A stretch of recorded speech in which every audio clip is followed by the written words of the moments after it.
are on the clock. And joining us today is not only is my amazing co-host Xavier, who is the brains of this show. How are you doing, Xavier? I'm good, buddy. How you doing? I'm excellent as always. But a special on the debut performance from Philadelphia's biggest fan, Phil. Do you just want to tell the people who you are, where you are, what you do? Yeah, I'm a petty officer in the Royal Navy at the moment, and I live in the southwest of England. I went over with the Navy to Philadelphia a couple of years ago, and obviously the rest is history. Mm-hmm. What ship was that on? Monmouth. On the Monmouth. For those of you who do watch, some American fans who might not understand what he just said, it means he gets paid to get drunk and tell junior eights what to do for a living. That is absolutely correct. So, guys, the massive news for anyone, who might not have seen it. I doubt anyone hasn't seen it, if that made sense. Carson Wentz to the Colts.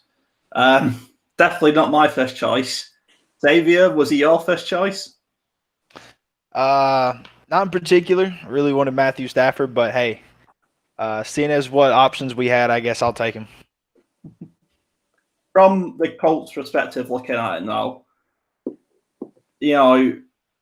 I see it as he has a great O-line, a good and up-and-coming wide receiver core, Jonathan Taylor, Quentin Nelson, Jack Doyle. He has all the tools to be successful in Indy.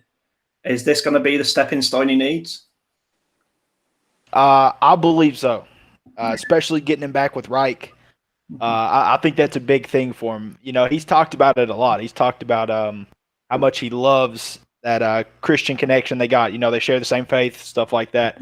So I think they're really good together. I think they're a really good match, and hopefully for my sake and all of Colts Nation's sake, it does come true.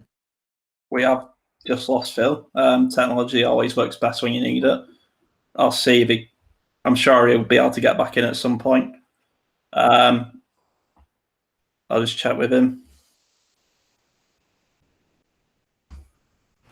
Maybe he's just really upset about Carson Wentz leaving and he didn't want to tell us. While we wait for Phil to get back on, let's go back to Colts talk. What is there to be excited about for a Colts fan? Okay, Carson Wentz is massive, but anything else we should be excited about? Just the youth of our roster. I mean, that's the one thing that comes to mind. I think we're the second youngest roster in the league right now, going 11-5 with what was called a washed-up quarterback, Philip Rivers. I mean, this Colts roster is just geared and ready for multiple playoff runs, and I'm just super excited about it. Excellent. Phil, you back. I thought you got really upset about Carson leaving then. Yeah, no, sorry, an alert came up saying it's invalid stream or something, so it just said restart the app, so I just had to quickly jiggery-pokery. But here I am, back. Yeah. So from a Phillies perspective, what is the feeling around Philadelphia? Is it like, thank fuck he's gone, or is it sad it didn't work out? It's a heavy mixture of both. In the last 2-3 weeks, have been pretty toxic on Twitter from our fans' perspective. People are pretty split down the middle. A lot of people are sort of gutted to see him go, and a lot of people are a bit pissed off with how his time in Philly ended. So you can probably find equally 50-50 split in terms of strong opinions. I don't think anyone sort of seems to be more right than the other. My personal opinion is that it was a divorce that was in progress from about since he got dropped. You could just see the narrative was just going that way. Like, there's no smoke without fire. All the stories were coming out. It just seemed like we were just heading towards inevitable split. Mm-hmm. Let's talk about the actual deal then, because to me it seems like Chris Ballard has worked his absolute magic again. I mean, okay, Carson, not an informed quarterback, but for a third this year and a future second, maybe come a first, seems like a bit of a steal. What are your thoughts on the trade, Phil? Were you pissed off you didn't get more? Initially, I was in the gym at the time, and I saw the WhatsApp groups and all that blowing up, and obviously, sod's law, it happens. Huh. Yeah, we can hear you. It just, for some reason, doesn't like your camera.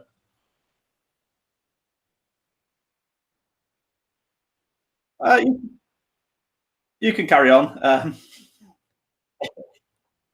It might be, something strange, but you can carry on. I'll just let the people know you're there. Yeah, if you want to carry on, carry on. Okay. Yeah. Excellent. Love it when things work out. Okay, so from my perspective and our perspective, Xavier, like I said, a future second may become a first, and a third this year seems like a great deal. Yeah, absolutely. There's been a lot of people on Twitter. I think that's a big reason why a lot of Philly fans didn't like the trade, was just because it looks like we fleeced them. Mm-hmm. I mean, and another thing is, I don't think we're paying his salary this upcoming year either. So I think that they're taking on the salary hit for this next year. So if he doesn't even play 70% of the snaps, we cut him, we never pay him $1, and then we just hand him a second next year and a third this year. So, on paper, the deal does look very one-sided our way, and I would agree it is pretty one-sided our way. But still, yeah, I mean, as it sat, he threw 16 touchdowns, 14 picks, and he got benched for a third-round pick quarterback. So, how much can you really get for him? Okay. Hopefully, if we try something. Okay, I've made. Hopefully, it doesn't kick you out this time, Phil. It must just not like Philly fans for some reason. Yeah. So as I was saying, it seems like we've done a bit of a short one on you there, getting your franchise QB for a second and a third. Now we can't hear you. You're still muted. Oh, brilliant.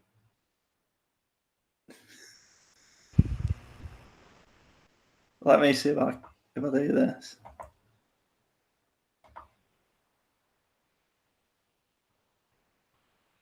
Can you? Can't hear you. No.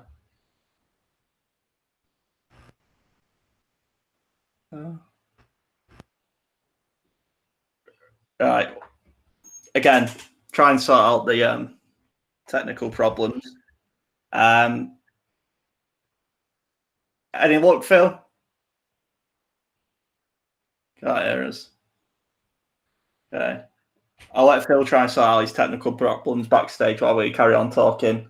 It could be this server. It has given me problems before. Yeah. Okay, so just we got a comment from Tom here. Good friend of the show.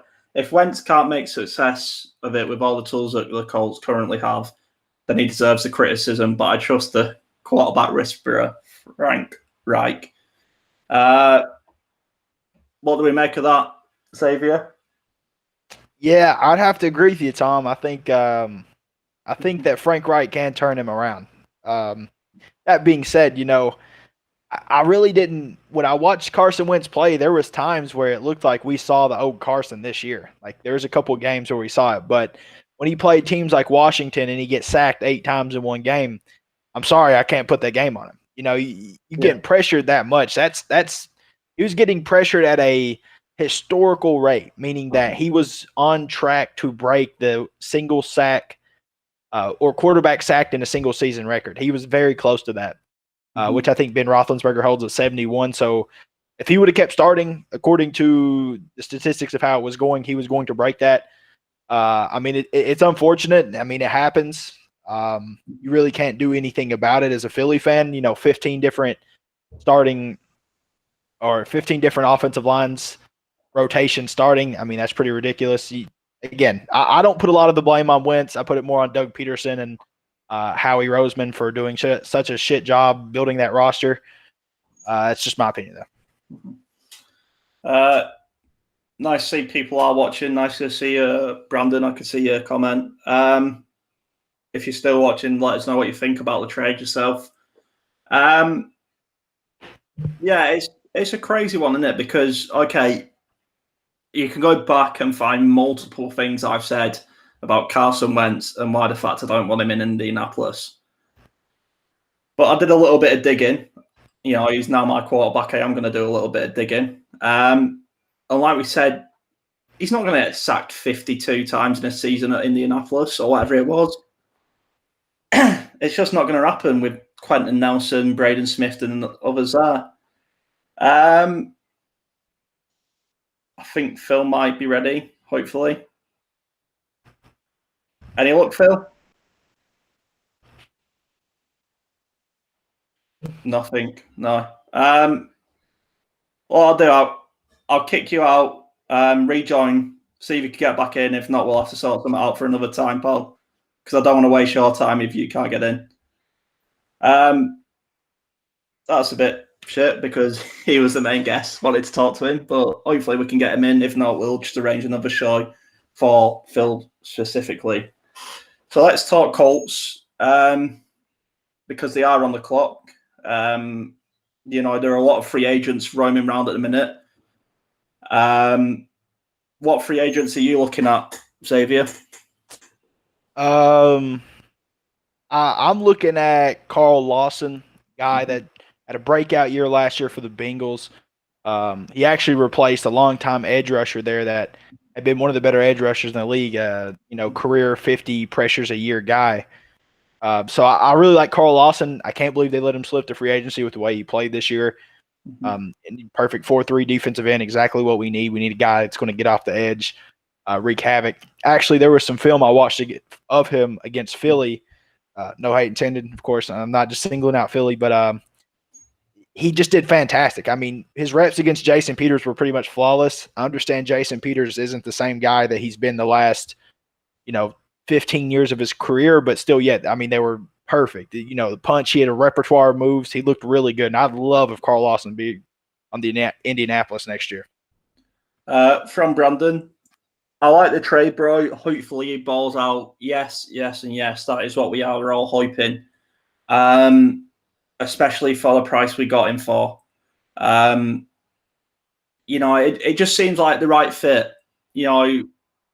I wanted us to go and get Matthew Stafford, not going to lie. But there's something about this Carson Wentz, Frank Reich. It just seems like everything might work out. We might have Phil back, hopefully. Phil, can you hear us? Can you hear me? That's the more important thing. Yes, we can hear you. Yeah, there we go. Right. Hell. Right. Let's hope it doesn't kick you out because, if it does, we'll just organise a show for a different day and we'll do it all again. Anyway, right. Your thoughts on the trade deal itself? And it's going to cut. Nah, it's initially I was really disappointed that the word first wasn't in the tweets by Adam Schefter and I was like, how he's done it, how he's fucked it. He's been outdone by your GM. He's been put into a corner and he's ended up coming away with less than what anyone would have hoped for. Even the people that really didn't want to let him go would at least have been like, okay, well, at least we're getting a first for him. Mm-hmm.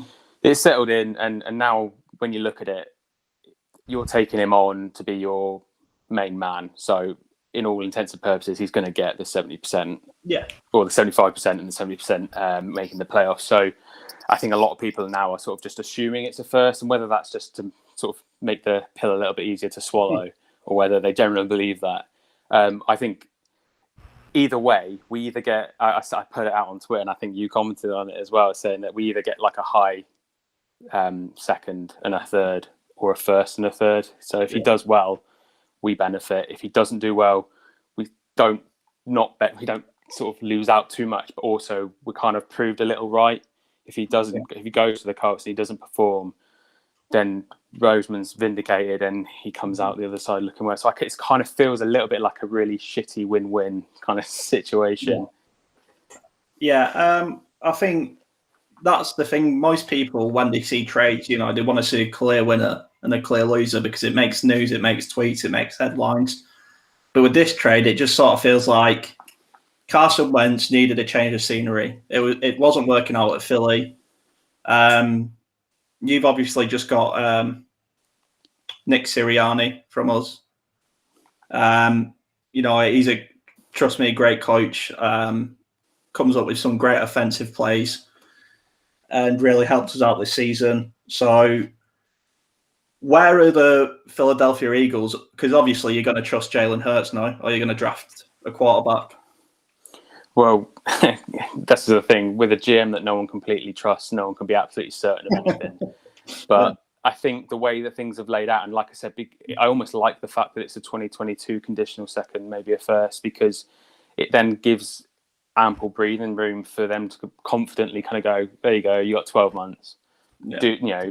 No win, no fee sort of thing. If he doesn't work out, we've got hopefully a conditional first sort of pick for a quarterback next year, which apparently the quarterback class is apparently strong. But then again, they seem to say that most years. But still, it sort of gives you a little bit of breathing space, especially there's hopefully less pressure on Jalen Hurts, so he can kind of just approach the season almost a bit like the 4 games that he had at the end of last season. There's sort of nothing he could do wrong. Like even when you look back and he only won 1 of the 4 games.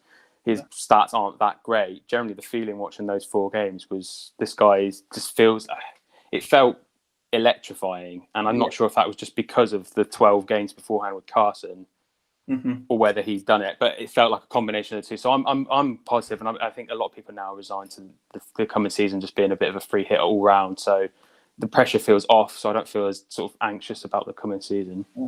Okay. I'll just bring up this comment from Brandon, who was talking about free agents while you was trying to sort your stuff out. And I asked Xavier what he'd like to do for the Colts. Brandon said Curtis Samuel, Carl Lawson. I can't pronounce that name. I don't know much about the dude.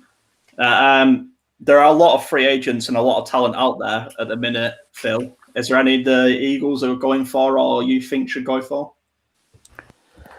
There's not really anybody on my radar personally. I think if anything, it'll be there's the question of whether they, if they do take a quarterback, if they don't take one in the draft, whether they take a later one just as a free hit backup to Jalen Hurts, or whether they look to bring in a free agent quarterback. I think that seems more likely at the moment. So I've seen banded Tyrod Taylor and that all the names have been bounded around. I mean, I'm not too familiar with any of them sort of closely. But I know Mariota was backing up Derek Carr at the Raiders this season, and he didn't look too bad when he came in. To be honest, I'm more of an experienced kind of person. I'd be happy with someone like Cam Newton coming in because he has got a lot of experience, and he'd be quite good for Jalen Hurts to sort of bring him along. But then again, if you bring in someone in, are they going to want to be actually playing, or are they just going to be happy being sort of effectively a coach? Yeah. It is a strange time. My question is now for Xavier. Carson Wentz, hopefully a 3 to 5 year guy if all goes well. If it doesn't go well, he's a 1 to 2 year guy. So if it does go well, I'm talking this is years in the future. There is someone coming up through the college rankings who carries the name of Manning, and that's Archie Manning, Peyton's nephew. Is this just a massive plan for the Colts to get another Manning in Indianapolis? Hey, it might be. It's looking that way. If we somehow landed Archie Manning on the Colts, and 6 years we somehow perfectly tank, get the number 1 pick, it'd be pretty sweet just to be able to wear another Manning jersey. We suck for looks, we can do it again. Phil, so concerns like for Eagles fans, I suppose, is you've took the bigger cap hit for Carson Wentz, which, obviously not the team's fault. It was the GM's fault. Signed into a massive contract when he still had 2 years on his rookie contract. Is your team cap hell right now? I don't think so. Purely based on a couple of factors, and one of them being the GM is good at that sort of thing. So as much as he's messed up with Carson Wentz's contract and giving it to him at that time, and what's happened since. If there's anybody that's going to wheel and deal his way out of it with contracts and restructuring, it will be him. There are also a number of sort of people guaranteed money. So Alshon Jeffrey's going, Malik Jackson's going.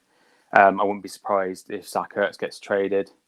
Mm-hmm. Surprised nothing came of that in the trade for Wentz. To be honest, I thought that might have been a little sort of 2-for-1 deal that might have sweetened it up to a guaranteed first. There are ways to get out of it. It just depends on which route they take. So I don't think they're in cap hell, but they've got a lot of work to do to make sure they're not sort of fouled by it too much. I could see, as a Colts fan, I can tell you why Zach Ertz wasn't included in that deal. And I'm pretty sure Xavier will agree with me. And it's because I think he's criminally underrated, and that's Jack Doyle. And I think if you're not a Colts fan, or you're not in the AFC South, you probably don't know much about the guy because he just seems to be that tight end that does the simple stuff. He's a bit like a James Milner for Phil, to give Phil a bit of a better reference. You know, he does everything simple well. And I think Chris Ballard really likes guys like that. And maybe if he was retiring or he didn't want to come back to Indianapolis, Zach Ertz probably would have been in there. But Xavier, do you agree? Yeah. I mean, Doyle's, we signed him to a four-year deal.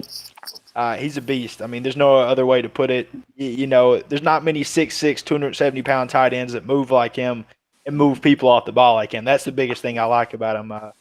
You know, we run a lot of power run scheme, and especially now that we bring Carson Wentz in, we can actually run a boot. You know, last year if we tried to run a boot, Phillip Rivers has tackled six yards in the backfield before he can even turn to get out there. You know, so it's going to be nice. He's going to be a working part of this offense next year, I believe. Now, would I have liked to have Zach Ertz? Hell yeah, Zach Ertz is a beast. I would have loved to have Zach Ertz, but you are right about that. I think adding Zach Ertz to this roster is a little bit of overkill, especially in the tight end group we got right now. We was briefly talking about offensive lines, Phil, when you were starting yourself out. And, you know, okay, I don't watch the Eagles, and as you saw on Twitter, you know, I'm already backing my guy Carson Wentz to the hills. Still sounds weird saying that my guy Carson Wentz coming from a Colts fan. Yeah, it still feels weird. But I think, it might have been either you or Mick who shared or retweeted me in a thread. Somebody had broke down all the sacks. From a fan's point of view who's watching every single snap, is it Carson's fault he got sacked 50-odd million times or whatever it was? My stance has always been that it's been an equal mix of both. Mm-hmm. He's not been the same guy. He's just not. Like this season, like the season before last, when he came back with the clutch 4 games, got us into the playoffs. Mm-hmm. I may think maybe that masked a few things last season. It was just so painful watching him, and yeah, the offensive line had so many injuries and it kept rotating. So you kind of have to really give him that in mitigation. But every time he dropped back, and you just see like it got to the point where when after the games I was seeing film broken down, and the amount of people that were just open, and he had chance to hit people. I can't help but I've come down on the side that I just think psychologically he just wasn't right. And whether that's because of the O-line, he was half thinking about the O-line collapsing in front of him and getting sacked any second, or whether he just wasn't the same guy, only he knows and the coaches know maybe. But he generally, as soon as Hurts came in, it just felt like there was this snap decision making. He knew what he needed to do and he just executed it. And don't get me wrong, I'm not trying to hate on Carson because he's gone, because I generally do hope that he goes to Indy and he proves that it wasn't that bad. Mm-hmm. But it's just it's a complete mishmash and mixture of feelings, because on one hand I want him to do well because I feel like the guy, if it was that bad, he needs to do well somewhere and have success. But on the flip side, he's going somewhere else and being successful. But then it also has the factor in what pick we get. So it's sort of like a complete mishmash of, like, I don't really know which way to turn. It's kind of either way. It feels like there's something bad or good happening. But yeah, sorry, going back to the O-line. I think there were times when he had a decent O-line. Yeah, it changed a lot. But there was like when Jordan Mailata came in, he was a breath of fresh air, and Fletcher, sorry, and the other guys sort of came in. There were times where it didn't seem like that was a problem, but he was still throwing interceptions, and I think I watched back a couple of games over the season before the Wentz trade talk started really taking off. I watched our wins back with Carson, and even in those games against the Cowboys and that, some of the throws were just absolutely unforgivable. Yeah. Just before I show our next comment, as Colts fans say, they were not complete strangers to that feeling of it's so frustrating that we have a quarterback who can do it, but just mentally can't force the ball downfield in Jacoby Brissett. I mean, he was brilliant for a season and a half, and then he got injured and he came back a different quarterback. You know, he can run, he can make spectacular plays, but just that mental ability of actually getting the ball downfield, you know. My friend Gary, who's a Packers fan, Phil Young, from the Pick Six chat, said it best. Jacoby Brissett is a quarterback. If you need 3 yards, it'll get you 10 yards. If you need 7 yards, you'll get 1 yard. He's that sort of quarterback. Xavier, how mental is it, you know, for a quarterback who's probably been sacked so many times? He's probably lost confidence. So the throws that an average quarterback would make, for some reason, you know, we sit here and see, like, why have you not thrown it to your flat route? He's wide open. But they just, for some reason, can't see it. Is that mental, or is that signs of a not so great player? I would kind of put Carson Wentz right now in that Phillip Rivers conversation. Phillip Rivers is a great example of what happens whenever your offensive line's bad. Press. You get out. When you're never in rhythm as a quarterback, you never succeed. That's just how it works. Like, you know, Tom Brady's great, but he always played in rhythm. He always played somewhere where he had an elite offensive line, especially in New England. You know, Logan Mankins, Nate Soldier, a lot of guys there that were always great. And he never got pressured. But Phillip Rivers, on the other hand, whenever he would get pressured, he'd always try his hardest to, you know, will their team back into the game over and over again. Even if he would have to throw 20 interceptions in the season, you know, he was just trying to win. And that's the same thing I saw from Carson this year. Now, don't get me wrong, that's why they shit on Phillip Rivers, you know, all the time. They're like, Phillip Rivers is a turnover machine. He throws stupid-ass passes. I mean, it's true, he did. Don't get me wrong, he absolutely did. But that was the same thing we saw from Carson this year. It was just getting pressured over and over and over again, and he would just roll out and try to will his team into the game, throw one into double coverage, and throw an interception. Now, I'm not making an excuse for that. I think that's a bad throw. I think no quarterback should be doing that. You know, take what the defense gives you no matter what. But some guys are just in that competitive mode to where they just want to win. They don't want to do anything else but win, and they'll sacrifice stats just to try to do that. Okay. Just a comment here from Tom, going back to tight ends. He's saying, I like our current tight end group, especially Molly Cox. Yeah, hopefully we can sign him to a deal. But I wouldn't say no to Ertz. No one would say no to Ertz in the league. You know, the guys up there with Kelsey, Kittle, Gronk, that sort of like out-and-out group of tight end, sorry. You know, for us, it was Dallas Clark back in the day. He went extremely under the radar. My question, Phil. Zach Ertz, clearly a leader, clearly a great player, franchise player. For me, if I'm the GM, I'm thinking, right, we make Zach Ertz the 5-star captain, or whatever we want to call it. You know, we give him a nice little paycheck. We really build around this guy as like our leading guy. You know, he's going to be the guy first out the tunnel, etc. Is that the sort of plan you'd go for with Zach Ertz, or is it sort of dwindling down and you need a new era? Yeah, you can make a good point that I hadn't actually thought of the prospect of just doubling down on Ertz and giving him the new contract that he deserves. Yeah. It's a very similar. There are similarities between him and the Wentz situation in the sense that he's got, you know, you'd have to pay him rather than you've already paid him, but essentially he's not performed to that level this season either. And way back, probably after about about 4 games of the season. I was talking to my friend out in Baltimore, and he's like, Ertz is gone at the end of the season. Much before a lot of this has happened, he's just like, he needs to get paid. The Eagles aren't in a position to want to pay him, especially now that Wentz is gone, the dead cap hit and everything that's going to affect how they're going to be financially restructuring deals. They're just not really in a position to do that. So, and it's sort of cashing in while his chips are up, because if we give him a new contract, even if it's for a short period, if he has another couple of seasons like he had this season, his capital's only going to go down. So it's very much you just trade. We don't want to see him go. We love him in Philly. You might have seen the interview he did at the end of the season where he's sort of almost in tears, saying how much he loves the city, doesn't want to go. It's sort of heartbreaking for us, but I think everyone just knows that the sensible thing to do is to move on for him whilst you can still get a couple of decent draft picks for him, maybe.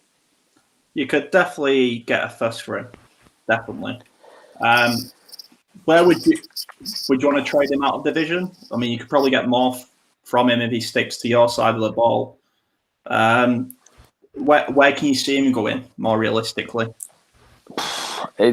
Likewise, I think it's because we love him so much. I don't think anyone's really given that much thought. No one's going to go, I think he'd be great down here like we have with Wentz. As soon as he got linked with the Colts, it seems like a match made in heaven. Seems like it's something that would fit. I don't know. I think he'd probably suit a lot of places, really. I think that's why another reason for cashing him in is because there's going to be a lot of potential suitors out there. But similarly with the whole, emotional side of things, I want him to get as far away from our division as possible, whether that's in the other conference or just somewhere that we're just not going to see him very often, because that would be too much to take for a lot of the fan base, I think.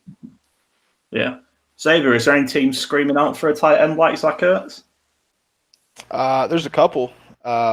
Chargers are one of them that I think could be a good suitor for them, just because Hunter Henry's leaving. And I'm a big fan of Hunter Henry. I actually kind of wanted him to sign with the Colts this offseason, but I don't think that's going to happen now. That's really the main one that comes to mind. Unless you want to go interdivisional and trade to the Giants possibly, but I don't see that happening. Because I don't know. I got a really good friend that's from North Carolina, and he's a big Giants fan. And man, he hates the tight end they have right now. I mean, he cannot stand him. And I guess it's because he dropped that pass against Philly. I don't remember the play exactly, but I heard about it for like 30 minutes one day. I think that was the match defining play. I think if he caught that, it was I can't remember exactly. I think it was quite late on in the game, and it would have he would have been clean through, and he dropped it, and it's just like that was a massive reprieve. So yeah, I can completely understand where your friend's coming from. Yeah. Yes. So I guess Giants and Chargers would be the only two teams I can think of. Bit of wishful thinking here from Brandon. I'll say I think Ertz will be caught and sign with the Colts. I mean, Brandon, you never know. It is the NFL. You never know what's going to happen. But I doubt anyone, unless you get Bill O'Brien in. Maybe we can trade him for a packet of crisps. But I can't see that happening. Let's talk a bit about your rookie QB, Phil. And then we'll talk about our backup rookie QB. Yours drafted in the 3rd round, was it? Second. Mr. Hurts. Now, coming up to the last draft was the first time I properly sat down and started breaking things down as a commentator on the sport rather than just a fan. I actually really liked Jalen Hurts coming into the draft. I didn't think we was ever going to take him. We just weren't in a position to. Do you like Jalen Hurts? I mean, you've said already, he's got that edge of the seat feeling. What he gives you, it's like, yes, a bit of energy, a bit of life. Was that because he's got to get past the, I like to call it the flat rate now. Each player, it's like get a new manager in or a new GM in, you get a big bump in morale, a big bump, a new guy, new ideas.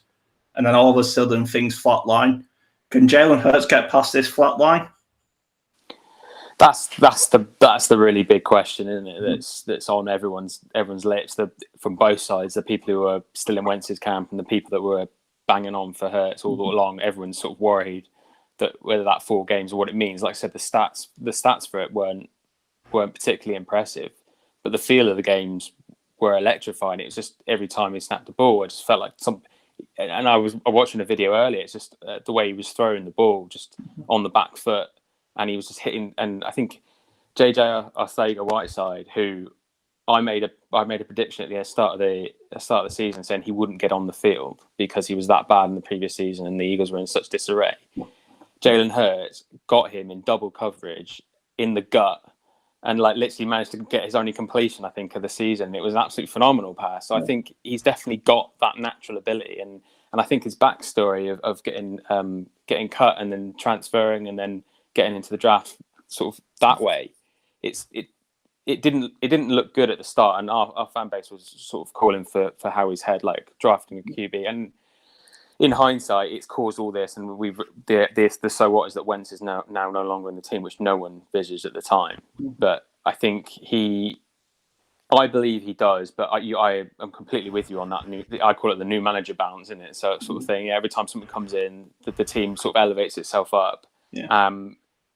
But the difference is now he's going to have had a whole back season. He's already been practicing with other QBs and this quarterback coach down in Georgia, I think it is. And you can see the intent there. So if he doesn't do very well next season, it isn't going to be because it's been taken for granted or the new manager bounce. It's going to be because he's actually worked. He's actually worked hard to become. He's now quarterback one. He's got the whole summer to prepare. I'm more confident than not that he's going to sort of have a half decent season. Like he's going to get better than 4-11-1. That's for sure. Xavier, your thoughts on the Phillies' young rook? I like Jalen Hurts. I liked him at Oklahoma too. I thought he was a good player. And it was funny that you mentioned Cam Newton signing with you guys, to kind of mentor him, because they kind of remind me of the same. They're kind of the same player. They're big physical guys at the quarterback position, not scared to lower their shoulder, not scared to get extra yards. Jalen Hurts kind of reminds me of a more refined mechanical version of Denver Broncos quarterback draft pick in 2009 coming out of Florida, Tim Tebow. Don't take that as hate. I like Tim Tebow. He had promise until I don't know, crash and burn. Then he decided he wanted to be a baseball player, whatever the hell he's doing. I don't know what he's doing. But yeah, I do like Jalen Hurts. I think he will be a good prospect, or he is a good prospect, and I think he will have, like you said, a good season next year. Okay. This one is a bit more for Xavier, Phil, because I don't expect you to know much about our backup QB. Xavier, obviously a massive trade and obviously a clear statement from Chris Ballard and Frank Reich that Carson Wentz is going to be their guy going forward, at least for 2 years. Where does that leave prospects, strong arm, Jacob Eason? It's a good question. Jacob Eason right now kind of has to feel a little betrayed, just a little bit. As a backup quarterback, a guy that he's already came out and said, he's like, I think I can start next year. He said he could start for us this year. Now, obviously, Frank Reich and them did not have that kind of faith in him. But still yet, I think he is a promising young guy. I think he does have a great amount of arm strength, like you said. It's just the biggest issue everyone's had with him since he's even came out of college was they said he didn't have a good work ethic. Said his work ethic was poor, that he didn't have what it took to be a leader, a quarterback, blah, blah, blah. Well, I kind of disagree with that just by the way he's handled himself in the league so far. But it's going to be interesting to see if he's going to want to be, cut or sent to a different team because maybe he wants to be a starting quarterback. Yeah, I think I agree. I don't think his work ethic's bad. I don't think Chris Ballard will ever draft a guy like that. You can really see through kids at that age, especially when everything's on the line. Yeah, it's a crazy one. I wanted him to start because this is where I bring you in, Phil. I said I'd rather go 7-9 with Jacob Eason and find out what we've got in a rookie than go 8-8 with Carson Wentz.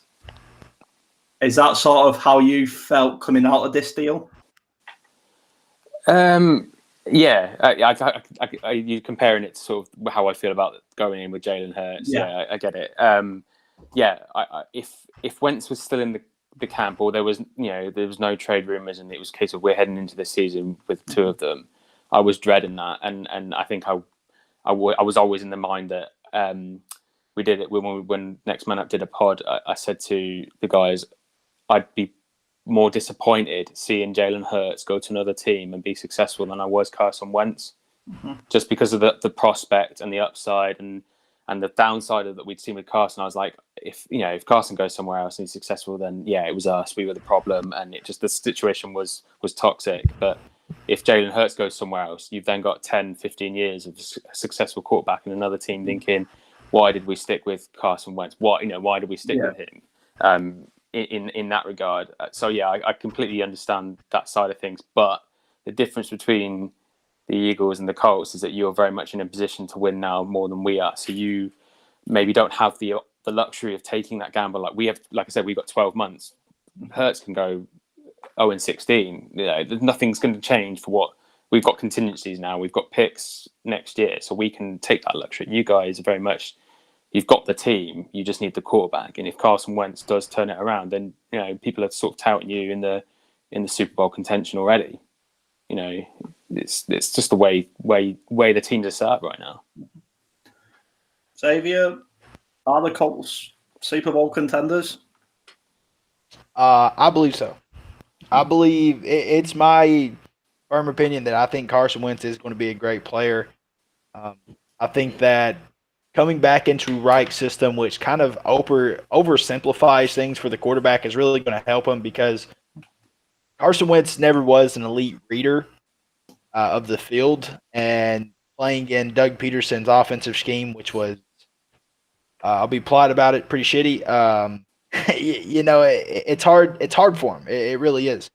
I've just never been a big fan of Doug Peterson. After Reich left, I just kind of watched.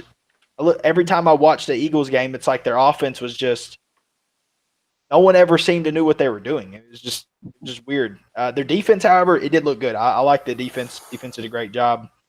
Fletcher Cox, Brandon Graham, guys like that. I think your all's defense is still set up pretty well as it sits.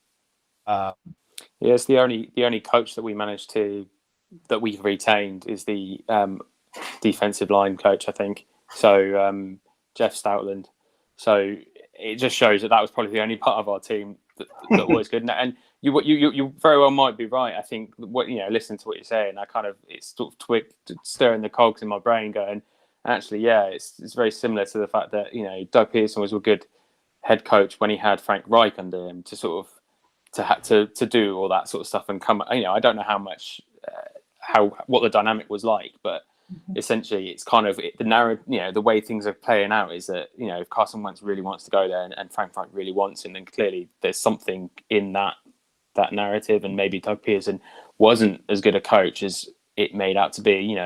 The things he gets credit for, the Philly special, and that we don't know where it all established from. So I can accept that in a way.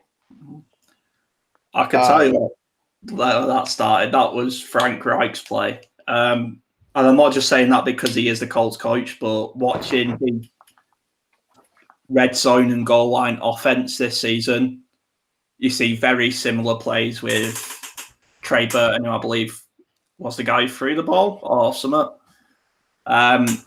So I do believe you are getting a chunk of that back in Nick Sirianni. Do you believe the same, Xavier? Are we going to see more of a Colts-style Eagles? Or are we going to see more of a Eagles-style Colts with Carson Wentz? Yeah, that's a big reason I didn't see this trade happening, in all honesty.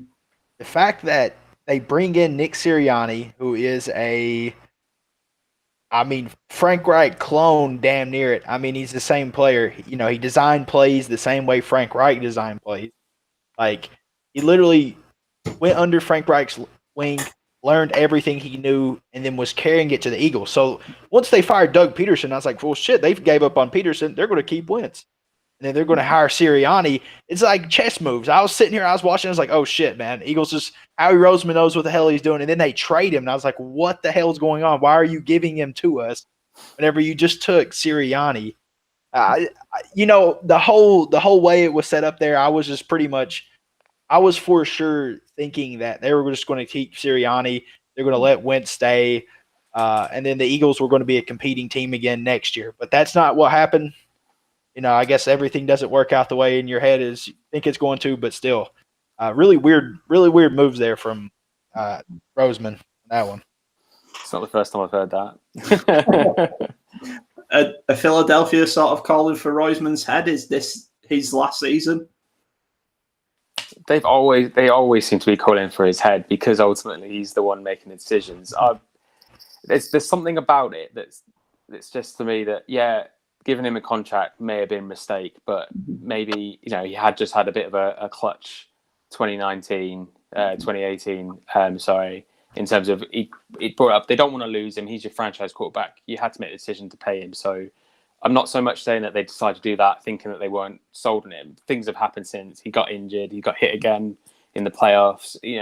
He's tailed off here or there. He hasn't had a complete solid season. So I'm trying not to put too much of that on Roseman. But when it comes to sort of, he's not a stupid guy. He knows he's got a plan. Whether that plan is failing miserably, he's got a calculated plan and he's trying to get out of it. And I like to believe that it's the same with getting us out of it. And he's made a mistake, but keeping Wentz wasn't the answer. Just because we're going to suffer a $30 million cap hit wasn't a reason to keep him and just double down on him. He's making a decision. He's got a plan. I generally believe that. Whether it again turns out that we're going to draft a kicker in the third round or something stupid like that, who knows? And that is generally like a very stupid fear I have, is that he's just going to take something that we just don't need. And it's like, okay, you might well have a plan, but what the fuck is this plan? Because no one can work you out anymore. But so I don't think, and Lurie loves him too much, clearly, because he's been given 3 head coaches, and I'm told that that's unheard of. So in terms of GMs don't last that long. If you fuck up hiring 2 coaches, then you're not usually there to see the third. So he's hiring another coach. He's clearly either dazzled Lurie and given him this, worked his magic again to convince him that he's going to do it right, or he generally has got this plan to say, like, let's just draw a line in the sand. Let's get rid of Wentz. Let's get new coaches in, new people, cut dead weight. Let's just try and start again before we actually have to do a full rebuild. Let's try and sort of nip it in the bud there. I don't believe he will go. I think if he was going to go, he would have gone by now. So I think he's definitely got at least a season or 2 to prove it. And if this next lot fails, if Sirianni gets fired in 2 seasons' time because it's all gone to rat shit again, then I can't see Roseman lasting for a 4th head coach. Talking about bad GMs, me and Xavier definitely know one. Ryan Grigson, he who shall not be named in Indianapolis. I don't think he'll ever be seen in Indianapolis ever again for what he did. So a lot of people, questioning what your GM's doing, but that's why he gets paid the millions, right? And that's why we sit here and question it, because he has got a plan, like you say. Talking nearly 50 minutes now about football, so sort of getting into my final point of things, penultimate point, let's say. Xavier, we know the Colts locker room at the minute is the place to be. It just seems like everyone's getting on. If there are arguments or, fights, we don't see them, we don't hear about them. Everything's kept in-house. But it seems like a fun place where people want to go. Phil, what is the Philadelphia locker room like right now? Try and not be biased about it. I got the feeling a lot of the time that Wentz was here that he didn't get along with plenty of people, and more specifically Alshon Jeffrey, and the whole Nick Foles situation has been a big narrative. A lot of people have put that down to Carson Wentz being quite quiet, and maybe he's not as commanding as maybe a franchise quarterback should be, and there was too many other headstrong people. So I'm hoping with Jeffrey gone, with Wentz gone, with a new quarterback, that they're starting from the bottom again. There's a lot of young lads that are going to be coming together. I get the feeling that they're all going to be excited. They're going to be coming in. New friendships are going to get formed. New routines and all that sort of stuff. And I'm hoping. I think that it will be sort of like an embryonic locker room that's going to grow together to hopefully become something special, and throughout the season. Okay. So my last question is just a bit of one we can have a bit of fun with, and it's way too early hot takes. My hot take for next year is that Carson Wentz is going to be the MVP and Colts are going to win the Super Bowl. Xavier, your hot take for next year? I guess my hot take is Quentin Nelson ends up being MVP somehow. 400 pancake blocks in one season. Ends up being the GOAT. Fuck Tom Brady. Yeah. And Phil, your hot take for next year? I don't know if it's a hot take, but my take is I think that the Eagles, that Howie and the Eagles can have a better season than Carson Wentz. I don't know exactly how that's going to take the form, but I feel like Carson Wentz is not going to be the player that you want. He's gonna have the same problems, and Howie's just going to be proven to be this mastermind, and it's just all going to be like, oh shit, sort of thing. You heard it here first from Phil. The Eagles are winning the Super Bowl. That's not what I said. Thanks for everyone who joined in to watch. Thanks to the guys who commentated. Colin and Brandon, nice to see you. Phil, thanks for finally being able to get your piece out and coming on. It's been excellent. Xavier, thanks as always. Phil, do you just want to plug all your shit? Anything you have now, just plug it. Yeah, sure. Well, I think it's been mentioned before that I belong to the Next Man Up podcast, which is probably the Philadelphia Eagles version of what you guys are running here. So I like to. We've only just started up in the last 6 months, so we're trying to sort of get the knack of this podcast game. So give us a follow, give us a listen if you can stomach us, because at the end of the day, you know, if Carson Wentz starts doing well, you're going to want to hear all about it from us, because we ain't going to be happy about it. Yeah, that's it. But I just want to apologise as well for the sound issues at the start. You know, it's fine, mate. We're not professionals. We just enjoy it. That's all we're here for. Xavier, your Twitter handles and all that jazz.